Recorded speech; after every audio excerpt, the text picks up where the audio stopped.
2 minutes pour comprendre, idées reçues et fausses croyances sur le mal de dos. Je suis avec le professeur Bruno Fautrel, vous êtes rhumatologue à la Pitié-Salpêtrière. Alors, qu'est-ce que c'est que ces idées reçues et ces fausses croyances ? Alors les fausses croyances, c'est surtout le fait que quand on va bouger, on va se faire mal au dos. Donc c'est ce qui fait que lorsqu'on a déjà eu un premier épisode, on n'ose plus bouger. Ça c'est un point important, c'est une croyance sur laquelle on se bat énormément.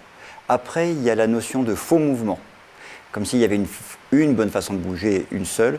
De plus en plus, on essaie d'expliquer aux patients comment il faut se bouger. La colonne, c'est un mât, mais en plusieurs morceaux, avec des muscles, des haubans qui vont tenir ce mât.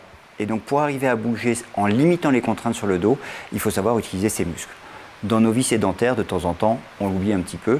Donc, on essaie de réinformer les patients, de leur réapprendre à bouger en contractant les abdos, les dorsaux et de faire des activités physiques, du sport s'ils aiment le sport ou simplement une activité de loisir qui va permettre d'entretenir ces muscles du dos.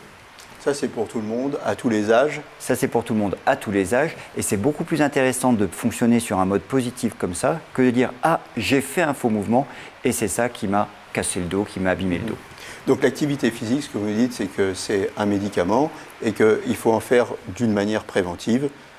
L'activité physique, c'est une question, comme on doit manger de façon équilibrée, on doit bouger et on doit utiliser les muscles de son dos. Moins on les utilise et plus lorsqu'il faudra bouger, on va être en difficulté. Parce ce qu'il faut rappeler, en fait, c'est qu'on est des animaux qui sont faits pour bouger. Exactement. On n'est pas fait pour rester sur une chaise. Ça n'existait pas à la création de l'homme. On n'est pas fait pour rester dans un lit ou dans un fauteuil vautré. Donc effectivement, et comme nous sommes des animaux qui sommes bipèdes, nous avons à tenir debout et ça nécessite des contraintes plus importantes sur les muscles qu'on appelle érecteurs du rachis, abdos, dorsaux. Voilà, vous avez tous les conseils pour ne plus avoir mal au dos.